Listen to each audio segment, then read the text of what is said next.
Hey, what's up, Heights? Pastor Josh here. We made it safely. We are here in the Philippines visiting one of the many Hope Centers that because of your generosity, we're able to make an eternal impact in the lives of these young kids here. And it's been amazing to see firsthand what God is doing over the Philippines. And you're in for a special treat today because my wife, Pastor Crystal Whitlow, is getting ready to bring one of the most amazing words, you've ever heard. Keep praying for us. Keep leading with generosity, and we're going to keep changing the world together. There's hundreds of kids literally here that we've been visiting whose lives are being changed because of you. We love you. What I want you to do right now, and they're going to help me say in just 1 second, I want you to jump to your feet and help me welcome to the stage my wife, Pastor Crystal Whitlow. We love you guys. We'll see you soon. How awesome is that? I'm so glad to be here and so honored. It's so awesome. I'm so thankful that not just because I'm married to him, but we have a leader and a pastor that just loves to reach the lost. Just watching that almost got me emotional for a second. So FYI, I do cry a lot. But that's so awesome. I'm so excited that our church, Heights Church, gets to be a part of something so powerful. And can't wait for us to be able to get together and see what God's doing and how we can help. It's going to be so good. So for those of you that don't know me, I am Josh's wife. I'm Crystal, and I am so excited. I'm not my husband. So if you missed last week, I would suggest that you go online to watch the message because we are in a series called sExpectations. But I will not be singing to you today, and I am not as exuberant as him. So I will forewarn you that I do go fast, and I talk a lot, so I forewarned you. Okay. So we're in week 2 of sExpectations, and we're so excited. Again, if you missed it, you want to go online and check it out. It was an incredible message and really even changed and helped to guide me and direct me even as a married person because we talked about this. We talked about the right person myth. And this was a question that we asked. We said, are you who the person you were looking for is looking for? Are you who the person you were looking for is looking for? And this is a myth, is that if I find the right person, everything's going to be perfect, everything's going to be all right, happy fairy tale ending. And I don't know about you, but growing up as a young girl, I was obsessed with all things romance, all things love. I would, play MASH, and I would dream about all the different things. We're going to be living in a mansion and all those different things, and how many kids and naming the kids, and it was all about the guy and the spouse and which one you'd end up with and all the different things. And it's so funny growing up how much emphasis you put on that right person. But it did take me a long time and realize later on and later in my high school and college years that your singleness years are all about purity and all about preparation. So even if you aren't single and you're married and you have a chance, I would definitely check it out because it just helps you to remember to focus on who God's created you to be and how you can help. So if you haven't heard this before, I was taught that relationships are built on our past experience and our expectation. And so this expectation series is revolving a lot around expectations. And if you are married, you know that a lot of frustration and conflict probably revolves around unfulfilled expectation. It's actually the second leading cause of conflict in a relationship is unfulfilled expectations. But I didn't want to just talk about expectations, especially without my husband, because I thought it'd be more fun that we get to talk about it next week together. So this week I want to talk about what shapes our expectations, and I asked a team of volunteers to help me to give you a little visual of what we're going to talk about today. So Bailey, you ready? Can you guys give it up for Bailey and the team as she comes? Awesome. Hey guys. If you don't know who I am, my name is Bailey, and I'm a students director here at Heights. We have a little game for you this morning. So how many of you guys have ever played that game Telephone, right, where you pass a little secret in someone's ear?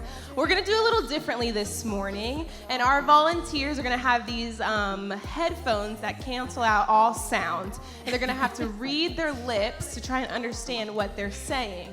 So I have a silly sentence, so you guys can go ahead and put your headphones on. Make sure you press the button so it cancels out all sound. And then we're going to just try and pass it. We're going to do a practice round and see how good they are. Are you ready? So we have Andy right here. We have Kaylee. We have Jennifer. And we have Kia. So it's going to be awesome. All right, you ready? Are you sure? Okay. The first sentence is, I took a shower, but my feet still smell like cheese and crackers. All right, you ready? I took a shower, but my feet still smell like cheese and crackers. All right. Are you ready? I took a shower and my feet still smell like cheese and crackers. Wow. Oh, she doesn't look too confident here. All right. I'm really funny, and my feet smell like cheese and crackers. All right, you think you got it? I am really funny and I smell like cheese and crackers. That was so good. That was pretty close. All right, the sentence was, I took a shower and my feet still smell like cheese and crackers. So that was pretty close. Pretty close, guys. All right, put So your headphones good. back on. I have another sentence for you. Make sure the sound canceling out is you've pressed your button, you're facing the other way. All right, here's the second sentence. I filled my lawnmower with Kool-Aid and it started smoking pink. All right, I filled my lawnmower with Kool-Aid and it started puffing pink.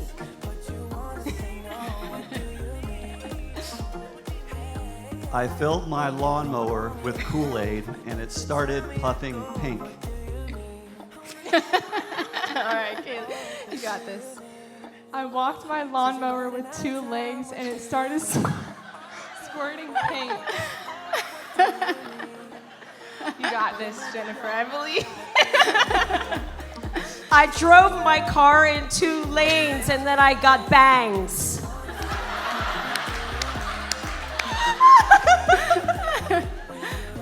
I drove my car in a ditch on 2 lanes. The sentence was, I filled my lawnmower with Kool-Aid and it started puffing pink. Isn't that awesome? Volunteers. Can you give our team a round of applause? Woohoo! Thank you guys so much for being willing to be silly and vulnerable. That was the best. I love it. We stole that from a funny talk show, but if you haven't guessed, today we're talking about communication. And it is so important. As you can tell, I was thinking we should have put the guy at the end, but it was funny that the guy in the beginning couldn't even remember the sentence. It was funny the other teams, there was guys and girls mixed in. It's just so, communication is hilarious, and it is so powerful, and it is so important, and we use it every day, 24/7, no matter where you are, no matter who you're around, no matter if you're married or you're single or you're a parent or a child, you use communication, and it's so popular. There's so many studies and so much to do about it, and I was a little overwhelmed in the beginning because I had so much information I could give you. But if you in the past 10, 20 years, I don't know about you, but communication has changed a lot. It's changed to very digital. I don't know about you, but for us, sometimes we're a little, well, our kids don't have phones, but I've heard that you text your teenagers and tell them to come downstairs, and instead of just yelling, and, a lot of the times we communicate through emails and through texting, and Siri is my friend sometimes, but if I'm texting, she is not my friend. So if you get texts from me and they don't make sense, it is not my fault. It is Siri's fault. She does not understand me. So most of my texting is pretty bad. But it's so important, and I've heard it said like this, is effective communication helps to establish clear expectations. So effective communication helps establish clear expectations. Miscommunication or poor communication is actually the number one leading cause to our conflicts and relationships. It's the number one leading cause. Number two is expectations, but first is communication. And so that's why I think it's so important to talk about that this morning. It's actually 90% of all the problems in the workplace and in management is miscommunication, and it's 90% of our marriage problems is miscommunication. We have to learn to communicate to the people around us, and we have to learn to be able to love them, to be able to communicate that effectively. So if you're here this morning, don't tune me out, even though it's a crazy title to the series. This is for you. This series is for you. I believe that these things that we're going to go over are going to be for you. We're going to talk about 2 myths and 2 truths, and then we're going to go on from there and talk about a couple other things. So the first myth that I wanted to share with you is that talking is communicating. Talking is communicating. The truth here is this, that the most important thing in communication is hearing what isn't said. So good. The most important thing in communication is hearing what isn't said. That is so true in so many areas of our life. And as I was studying communication, I learned there's 4 different levels of communication. There's surface communication, then there's general communication, There's deep feelings, and then there's deep needs. Okay? Got that? Surface, general, deep feelings, deep needs. Have a lot of information coming your way, and I heard that you might not have time to write it down. Try not to talk super fast because I'm a girl. But yes, so ready? Okay, myth number 2.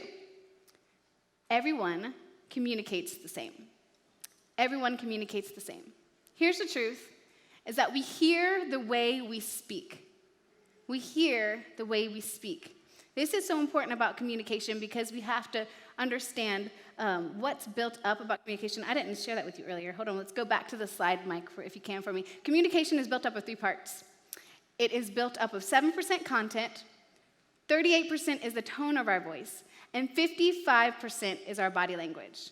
55%. Over half of what we're saying is things that we aren't saying, which is why it's so important and that truth there that we're here the way we speak, but a lot of it's not things that we're actually saying, it's things that we're doing.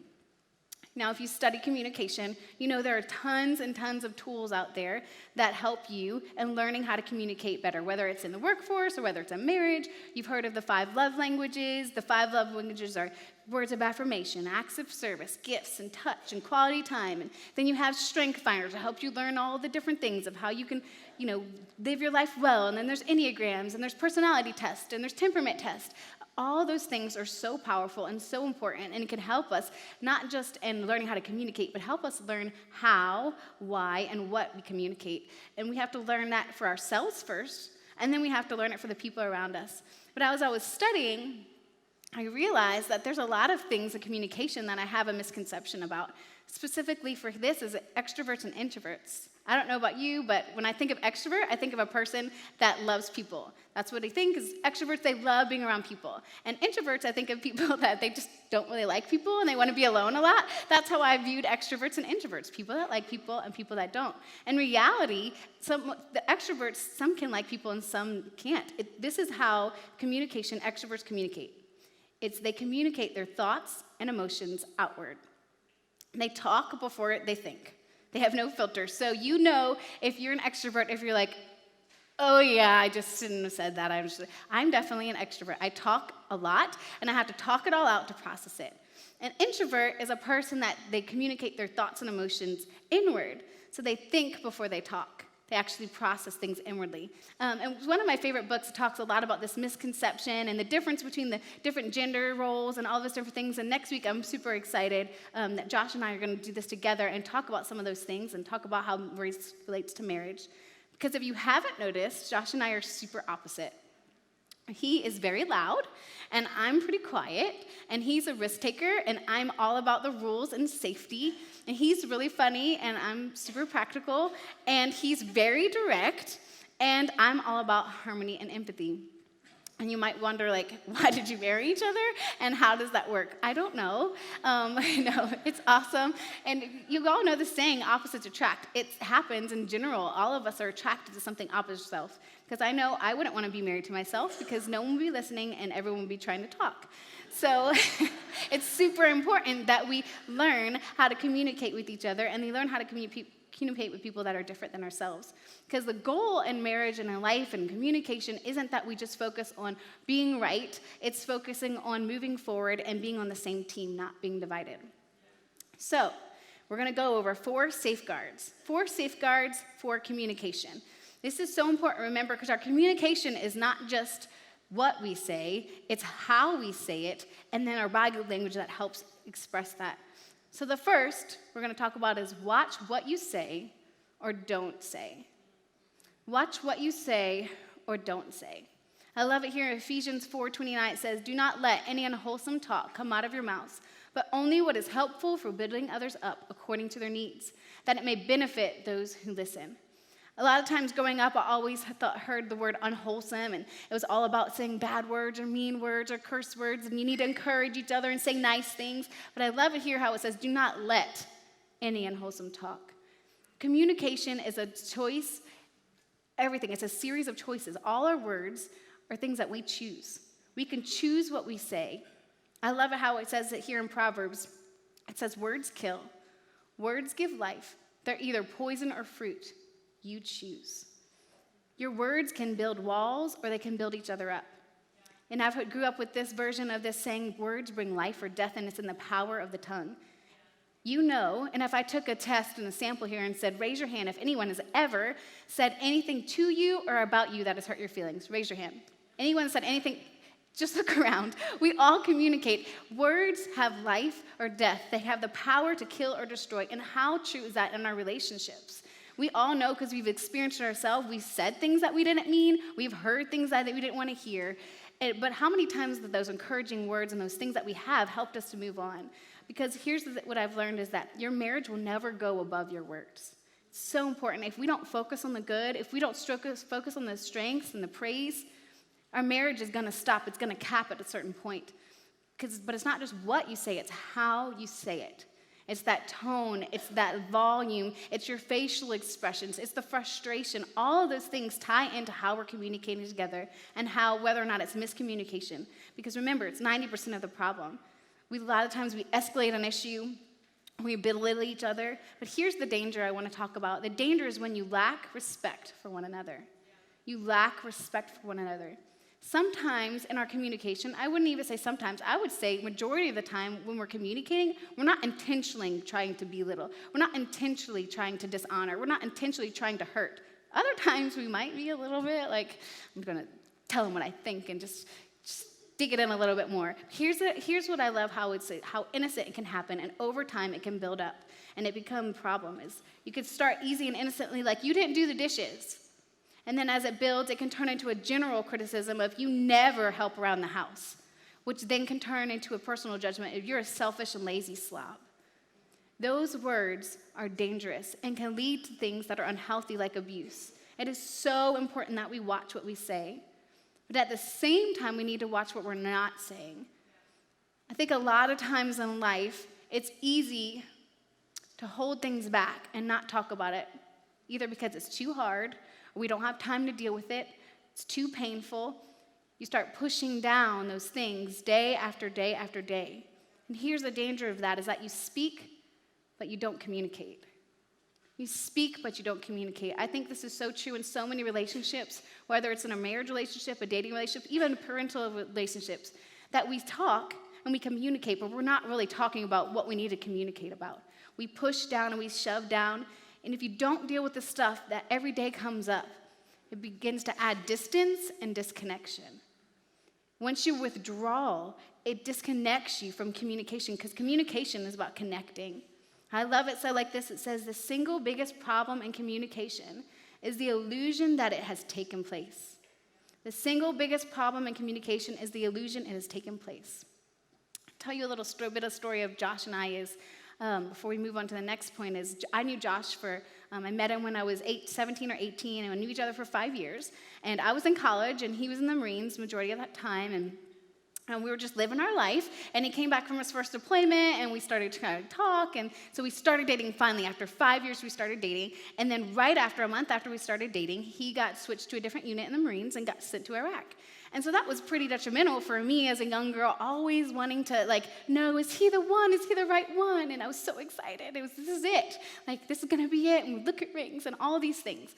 So we get into this situation in this deployment, and it was very challenging and very hard, not just because of where he was and the struggles, but learning how to communicate, to build a foundation of our relationship while we're far away. Now, it had its challenges, but it also had its perks. We didn't have to struggle with certain things that other relationships might struggle with. We had to communicate and rely on things like letters or very minimal communication, so we were very open and honest about different things that sometimes you're not when you're together all the time. So fast forward, we get through that season and we start dating again, and right after I had graduated college, I went to college with a psychology degree, and I thought that I was going to be a Christian counselor or a guidance counselor, and I was just so excited about how God's going to use me to help other people and use all the things that I've learned. And so this lady offered me a job, and you're out of college, you just take whatever comes your way, and so it was at a software company called Oracle. And so I said, yes, of course I will take this job at a software company with computers. I know nothing about it. I would love to do that. And so I'm so excited. I'm like, how much does it pay? This is going to be awesome. And I go and I have to drive downtown to the city, and it's a high-rise building, 8 stories, and there's thousands of people that work there, and I know nothing about technology. I know nothing about the corporate world at all. So I'm walking into this situation as a young girl right out of college with just super excited and happy and dating this guy, and we're about to get engaged and so fun. And as I go into the situation in this new job, I learn all these things. And remember, I'm all about rules and safety and all these different things. So if you tell me I'm supposed to do it and it's a rule, I can't disobey the rule. That's what you do. And so I would go into these corporate situations where I'm starting to watch and see there's a cafeteria and how people interact and the lunch breaks that they're taking. And then I'm watching and seeing there's a gym and people working out and how they go into these cubicles and they're talking about different things and how there's sales meetings and then there's off-site lunch meetings and then there's after parties and happy hours, and there's all these things that were coming into my world, and I was having to deal with these, and some of them it was like red flags would pop up and I would feel uncomfortable in certain situations and circumstances. And it was challenging. I remember one time that I was in sales, and one of the sales guys was like, we need to go, and we got to talk about this customer. We need to go in the hallway. I'm like, we're going to go in the hallway? Like, why no one cares about what you're saying. This is so, no one cared. No one's listening. Just tell me right here. But of course, me like, oh, yes, sir. I'm, okay, and feeling uncomfortable and learning those situations, learning all those things.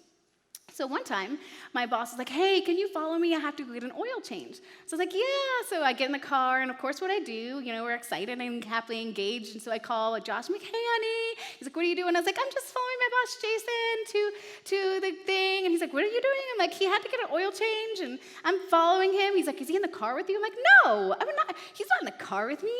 I'm following him. He's like, well, how's he getting back? I was like, I didn't think about that. And he's like, why do you think he asked you to follow him? I'm like, I don't know. He's like, he needs you to take him back. You're going to have to get in the car with him. I was like, well, yeah, honey, you do not have to worry about that. I will take a picture and ew. Like, no, you do not have to worry about that. I promise. Like, no. He's like, it's not, so we had this big, long conversation about it. And so we had to walk through all those things about how I felt. Some of the things that we walked through as I'm learning and developing and figuring out this new life was some of the things made me feel uncomfortable and realizing what boundaries I need to put in place. And some of the things made him feel uncomfortable. And even though I was maybe naive or just obeying the rules, I had to learn to set those boundaries and those things that respected him and some things that he felt uncomfortable with. So that's what I want to talk about for the second safeguard in communication, is to avoid defrauding situations. To avoid defrauding situations. This is so important. And this ties to a lot of our body language.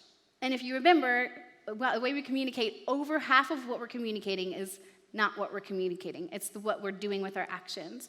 And I'm going to talk to you a little bit about some of those things and some of those boundaries and things that Josh and I have placed in our lives throughout the years, and we've added to that.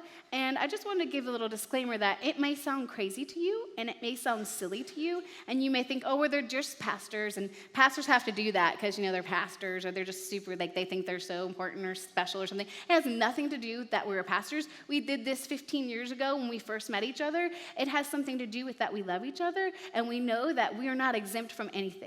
The Bible says that those things can come to us no matter what, and it's so important that you put up, just like in anything you have to have a defense strategy.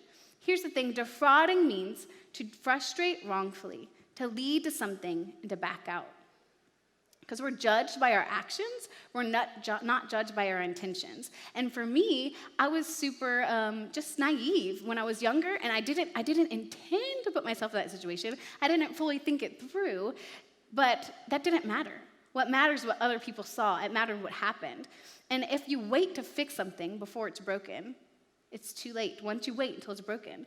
And I learned this, and this was a little bit mind-boggling to me as a young girl because I grew up, remember, thinking all about romance and all about love and all these different things. And so I thought you just fall in love, and when you find him, it's beautiful and and there's birds, and it's, oh, we're happy and in love, and oh my goodness, oh, it's going to be great. But it's not true, right? We know that. Like, you can fall into infatuation, you can fall into attraction, you can be drawn to someone, but love takes time. You have to go through those things. You don't just give up your life for some random person you just met because they're good looking. It's just love takes time. So if we don't fall into love, do we really think that we fall out of love?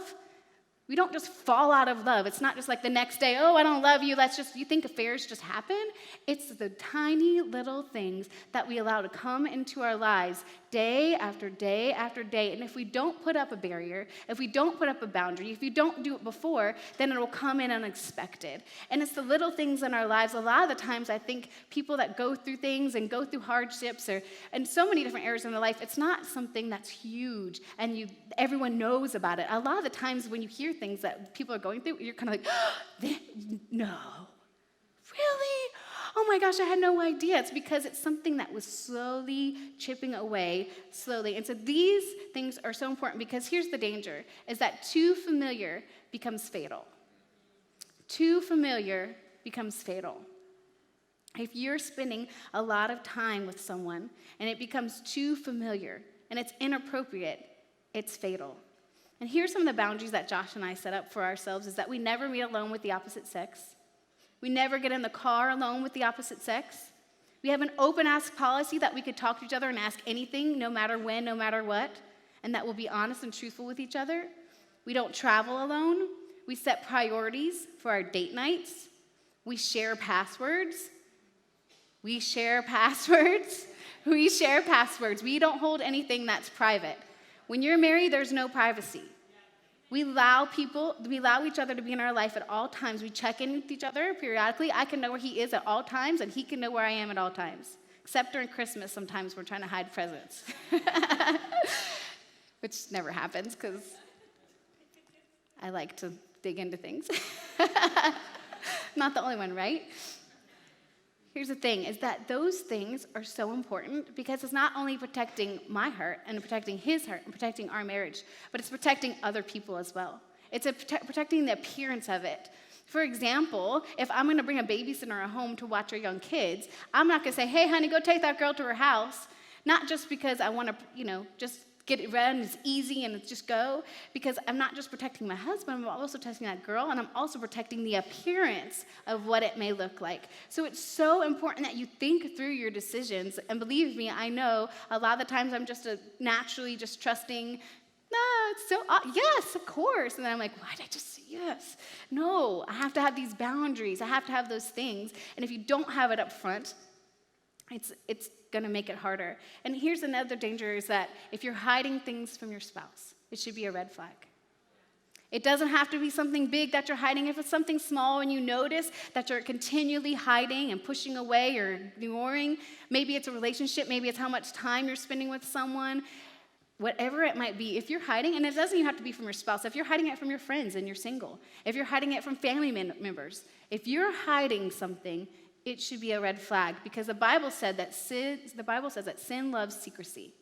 Sin loves secrecy, and the Bible also says to run from sin. And I was thinking about it because, no one's exempt from it, and we have to put up these boundaries, a defense plan, all these things. And I was thinking about the people in my life that have done it successfully, that haven't messed up, that are normal, have just dealt with normal things that people just deal with, but what has kept them going? And the common thread throughout all those things is that they've had someone that they're accountable to. It is so important. It is so important. It is so important. Because if you don't have someone that knows the things in your life and that has access to your life and knows those boundaries that you set in place, if no one else knows these things, it's not going to help you. You can't be the only one that knows those lists. You have to have someone that say, hey, Susie, Johnny, and you were hanging out in Johnny's cubicle for a long time, and you probably, or whatever it might be, whatever's going on in your life, you need to let someone in, you need to let them under and have access to you to call you out on those things. Because again, it's not just guarding us, it's guarding them and the appearance of things. And I love that because we're responsible for how we act, we're responsible for our body language, we're responsible how we make other people feel. And in 1 Timothy 5, it tells it like this. It says that we should treat other people around us like family. Now, forewarning, each one of us have different family experiences. You may treat your family a little different than I treat my family. So, for instance, I remember going to a wedding one time, and it was a father-daughter dance. I was like, that is weird. Like, they really love each other, and I really love my dad, but I don't love my dad like that. Like, that's, like, you can just, some people are super touchy and friendly, and some people are super awkward and not at all. So we're all different. But remember, in this context of the scripture, he's trying to say you need to treat other people around you with respect and honor. And he says it like this, to treat the older men around you like fathers, the younger men around you like brothers, the older women around you like mothers, and the younger women around you like sisters. So I wanted to talk about the things that we need to be careful of. And for men, I would say watch what you say. Watch what you say to women. What are your intentions? Are you honoring them and respecting them? Check your intentions. Why are you complimenting them so much? Why are you hanging out and laughing and wanting to get their attention? Is there a reason? And women too.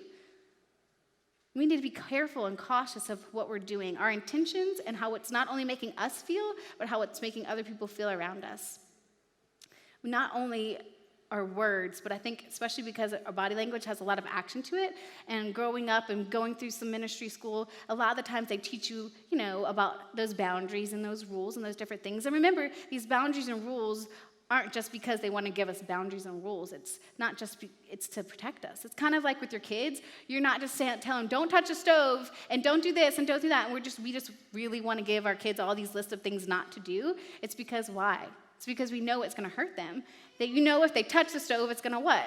It's going to burn them. And so you've experienced that, and that's why. And that's why the Lord gives us all these things. And one of the examples of this body language and things that I've learned, and sometimes I see, because it's different for everyone, is like hugs. It's simple. It's just a hug, right? But then you see, like for me at least, I just don't go up to my brother and like, oh, brother, I'm just going to hug you and I just love you and oh. No.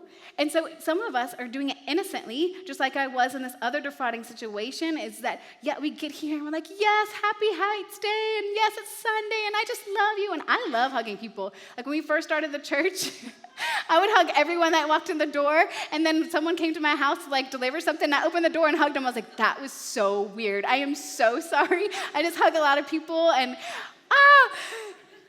thank you, FedEx man. Goodbye. It was super awkward. So I love hugging. I'm not saying that hugging is a bad thing at all, but I'm saying watch how you do it. You don't have to hug and make it uncomfortable or too tight or weird, because it's not just about how it makes you feel. You have to remember it's about how it makes that person feel. And I think that's a big thing. And what I realized, and I was taught too late, because I didn't realize it, is that guys are moved by what they see and girls by what they hear. Guys are moved by what they see, and girls by what they hear. And I didn't really realize when I was younger the power of a woman's body. I didn't realize what I was doing to people because I didn't understand what was happening to them. And I put myself in defrauding situations where I was frustrating, leading things unintentionally, and it wasn't bad things. I wasn't doing bad things. I was just being super nice, and I would just have all these friends, and oh my gosh, and it's so funny, and oh my God. And then I would go so confused why all these guys would think I liked them growing up. I'm like, I do not like you. I don't even really think you're funny. I was just being super nice because no one else was laughing. And so some of it is naive and not intentional, but it's so important that we pay attention and that we guard each other. And for women, I will say it's a little bit harder than for men, because I feel like the Lord has really placed a burden on my heart that we watch what we wear, how we dress. Not only because, girls, if you catch a guy with your body and the way you dress, you're going to have to keep him with your body and the way you dress. And I will tell you that your body's not going to stay the same. So it is so important that you're cautious and careful about the way you dress, because I love this. It says, clothes are meant to conceal, not seductively reveal. And the world is not telling us that right now. The world is saying, just let it all out. You got to flaunt it, girl, and they want your whole midsection out. If you have babies, you do not want to be showing your midsection, okay? It's all hanging out. Mom jeans, they are not cute, And so all these things that you think that, if I'm going to have to be a Christian, I have to wear long skirts and really ugly things and be really weird. That is not true. You can be cute and still be modest, because if it's reserved, it shouldn't be observed. And that is so true. Clothing's meant to put a barrier, not to use to manipulate. And it's easy. As women, you know. If you're a woman here, you know how you can manipulate a situation. And guys, you know too, because you've been manipulated. And sometimes you like it, and sometimes you don't. And so it's our responsibility to take control of our actions. Men, to get yourself out of a situation. So for example, I don't like my husband standing around by himself. He has to have someone with him at all times, because I don't want him to get under attack. You have to have those barriers of different things. And so I would say it this way. For girls, if you have a question about it, here's how you know. Is it too short? Is it too low? Or is it too tight? And it's so important because your body is subject to you, and you need to carry yourself to demand respect.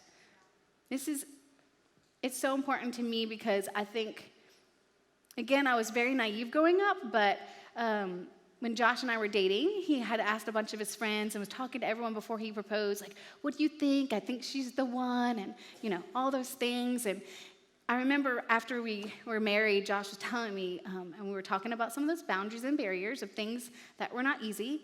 And he's like, honey, when I talked to our friend, we were all on the worship team together and great friends, loved his wife, like, we were awesome friends. And he's like, I asked him about you, and I said, what'd you think about her? I love her. I think she's the one. And he's like, I love her too. She's so awesome. She loves God and the church. Love it. But I feel a little uncomfortable around her sometimes with what she wears. And when Josh told me that, it broke my heart because he's my friend. And I had no idea I was making him uncomfortable. I didn't realize what was happening. And I think it's so important that people realize it's not a rule. It's about protecting your heart and it's about protecting the other people around you. And so that's why I think these are defrauding situations and these boundaries, it's not just for your safety, it's for others. The third thing we want to talk about is guard your heart and theirs. And we're talking a lot about that with situations and physical, but I want to talk specifically about their heart. Guard your heart and theirs. The Bible talks so much about the heart. It talks about it in Proverbs. It says, above all else, guard your heart, for it's the wellspring of life. And then it says it like this, be wise and keep your heart on the right path. And give me your heart and let your eyes keep to my ways. Your heart is so important. And what gets and attaches your heart, here it is. This is a key of what attaches your heart. What attaches your heart is when we are emotionally attached. We give our heart away when we give emotional attachment away. And we give emotional attachment when we spend time with someone and we share the secrets of our souls with someone. And this is so important because, again, I don't think I realized the power of what was deep inside me. Even times growing up and dating in the dating scene, I would spend time with guys and I would share my dreams and my heart and all these things and then wonder why they were confused. It's because I was just defrauding them in that I wasn't guarding their heart. And then there was other times I wasn't guarding mine.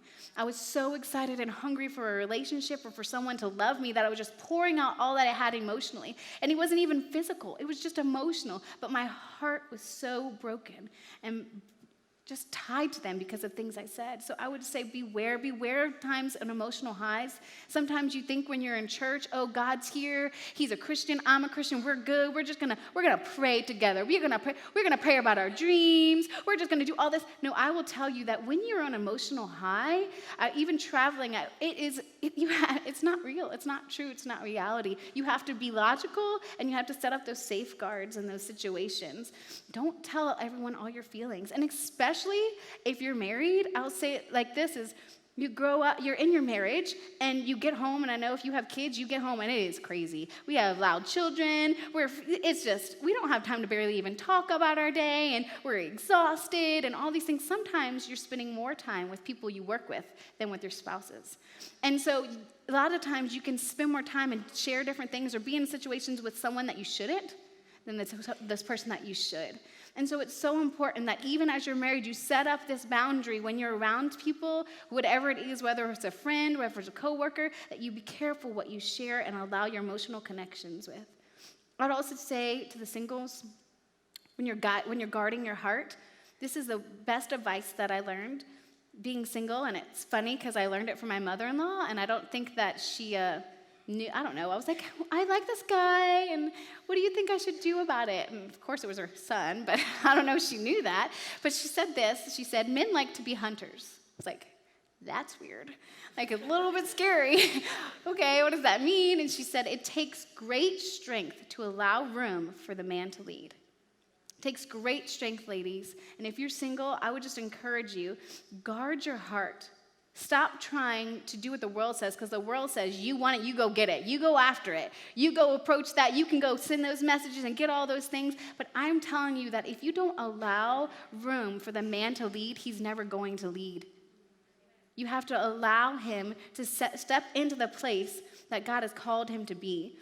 Stop and, be careful of all those things, the calling, the texting, the snapping, the direct messages. It's because here's the danger. Once we become emotional, it leads to the physical. Once we become emotional, it leads to the physical. And I'm going to read that part to my husband when he gets back. So we don't just guard our heart, but we guard theirs. A lot of the times I think we have to be honest. When we're in those situations and in around people, we have to be honest if they're showing us attention or if we're uncomfortable, that we stop.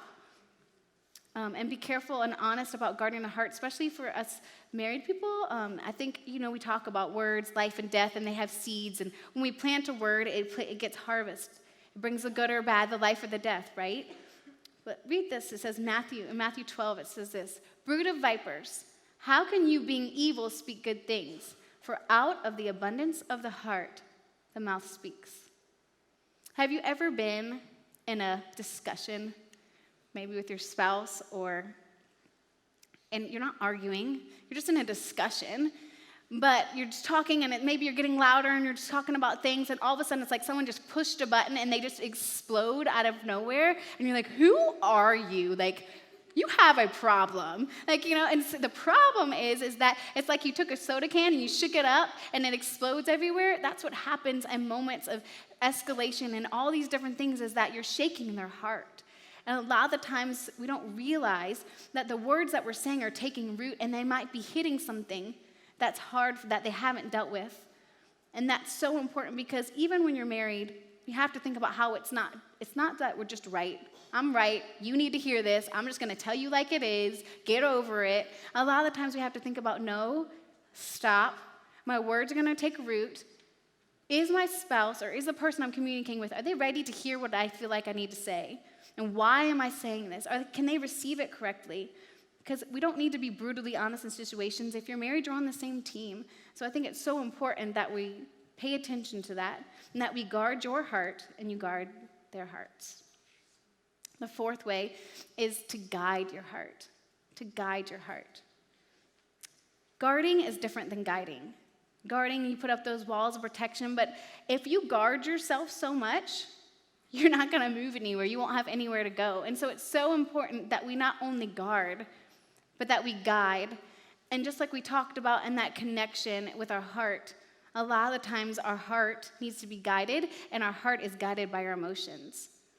It's so easy to live life and to blame yourself or to blame other people. It's easy to live in fear and regret. Maybe it's regret over something you've done or something a spouse has done, or maybe it's something someone's done to you. But here's the thing that I've learned, is that we can't control the past. You can't control what you already said. You can't control what happened. You can't control the things that might be affecting you. But what can is we can be washed. Only by the blood of Jesus can we be washed. We can be washed clean. We can be strengthened. We don't have to live in fear. We don't have to live with regret. We don't have to blame, because by his strength, we can walk through these things. We can guide our heart. But here's the danger. The danger is when you have a weak foundation. You have a weak foundation. We've been singing this song. I grew up singing this song, and my kids sing this song. I don't know if you've ever heard the song. It says, the wise man built his house upon the rock. Anyone? Matthew 7 talks about Jesus. He talks about the wise and the foolish builders, and says, the wise man built his house upon the rock. And so the wise man built his house upon the rock, and the rains came tumbling down. The next part of the song is the rains came down, and the floods came up. It says it over again, the rains came down, and the floods came up. And as I was listening to that song, and I was thinking about that, I was thinking, how many of us are in a situation, in a relationship where it may not be a huge thing, but the rains are coming down. And sometimes the floods come up when it rains. But it says here that the wise man that built his house upon the rock, his house stood firm. His heart stood firm. But then it talks about the foolish man, he built his house upon the sand.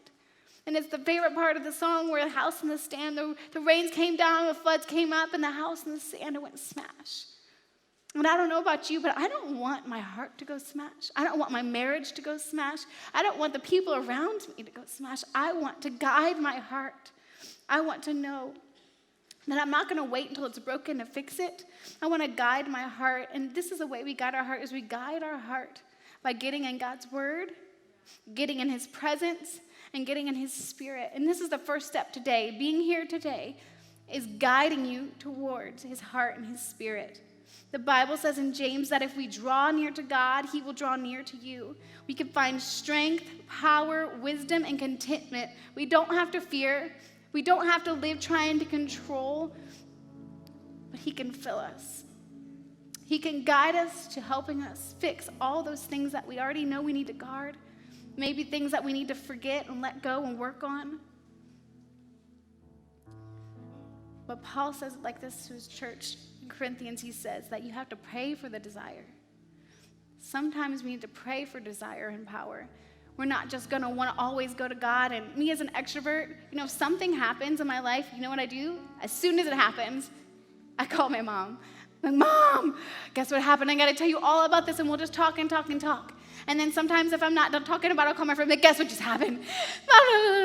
And then I realized one day that the more I go to other people and the more I go to humans to feel the need to be in a process and to talk out things, the more I'm just talking out things and not really stopping and listening. And I had to realize, and there's times and situations where I have to listen to God's voice in my life and say, no, I'm not going to pick up the phone right now. No, I'm not going to stuff it down right now. No, God, I need you. God, help me in this situation. God, I don't know what to do. Lord, show me. Lord, guide me. Lord, guard me, God. Help me to say no. Help me to say yes. Help me to know what to do. It's so important because God is with you. He loves you. He is always with you. If you stop and listen. And I think a lot of us, when I was reading the wall, I was praying, fear is listed on that wall so many times I couldn't count. Insecurity was listed on that wall so many times I couldn't count. And as I was reading the different things that all of us are struggling with, I was like, Lord, why, God? God, why are we struggling, Lord? And I felt like the Lord was saying it's because we haven't dealt with the things we need to deal with. It's not the fear that's just crippling us. It's not all those things. They're all connected because it's those things in our heart that we need to deal with. I would encourage you that my husband says it like this: if you think you don't have a problem, that's your problem. And it's okay to have a problem. It's okay to not be okay. But here's the thing, is that we're always going to be stuck in chains if we don't get help. If we don't talk to the right people. Some of us, we need to get in a group of people around us that are giving good counsel. Some of you are going to the wrong people to talk, and some of you just aren't talking at all, and you need to find someone that you could be accountable to. You need to find someone that you could share your heart with and be real with. Because God hears us, but as humans, we need to find that connection, because remember, there's freedom in relationship. Thank you, Lord, that there's freedom in relationship, God. When we first got married, and we were happily married, it was awesome, and I don't even think my husband knew, but sometimes we would argue about things, or I would be sensitive about things, and I didn't really understand why I was sensitive, a newly married young couple. And over time, in the first couple years, I started to realize that a lot of it was stemming from me. A lot of it was stemming from things in my heart, fears, insecurities. And I was allowing that to go into my marriage, and he didn't even know. He didn't know. He just thought I was crazy. But it was those things that I didn't want to deal with. And there was an insecurity in my life, a fear in my life that I needed to work through. And I didn't realize that until I heard this. I heard this quote. It says, being loved gives capacity to love. See, I thought that when I would marry the man of my dreams and that he was a great God and a manly God, that because he loved me, I'd be able to love him. I was trying to earn his love by doing the things I thought was best to do in a marriage. But I check this box and this will happen. This will do this and this will happen. He loves me and I love him, so it's going to be great. But there was something going on. There was an insecurity. There was a fear. There was a hurt. There was a pain, and I didn't understand it. And then I read this verse. It says it in 1 John here. It says, we love because he first loved us. We love because he first loved us. And it hit me. And I realized I had lived my whole life loving God, serving God, being in church, but I was living my life and my relationship with God trying to earn his love. I wasn't truly accepting his love. I was thinking I had to love him so he loved me. I had to do so he would. And that's not true. I wasn't truly understanding and accepting his unconditional love for me. And I had to do that. And it wasn't until I could do that. I couldn't fix my marriage until I fixed my insecurity. And I couldn't fix my insecurity until I fixed my view of God. And once I did that, everything changed. It was a hard, long process of really opening up my heart to the Lord. And it wasn't easy, but once I did that, I learned how to love better, not just my spouse, not just Josh, but I learned how to love my family. I learned how to love my friends better. I learned and saw things differently. The way I viewed people were differently when I viewed it through his unconditional love. I didn't judge people the same way through the eyes of my eyes, but I judged it through his unconditional eyes. I served different. I worshiped different. My life was changed. But here's the thing. A lot of the times, we feel like we write something on the wall and then God break it, and then we're done. But the challenge with life is that we live in a sinful, fallen world. And it's a constant daily battle that we have to go back to God and say, God, guide me back to you, Lord. God, I don't want to be fearful. I don't know why these things are coming back up. Lord, help me deal with this pain. Help me deal with those things in my heart again. You have to fight to accept his unconditional love and to hear his voice and to move on those actions. And I love the way this song says it. It says, come just as you are to me. Don't need apologies. Know that you are worthy. I'll take your bad days with your good. Walk through the storm, I would. I do it all because I love you. I love you. Unconditional. Unconditionally, I will love you unconditionally. There is no fear now. Let go and be free. So open up your heart to me. Let it begin. As I read this, I thought, how many of us are trying to earn love? Not just from God, but from man. And we're denying the free gift of unconditional love in our own hearts. How is that stopping us from getting connected to his spirit, to his strength? And I pray this over us this morning from Ephesians. I pray that from his glorious, unlimited resources, he will empower you with inner strength through his spirit. Then Christ will make his home in your hearts. As you trust in him, your roots will go down into God's love and keep you strong.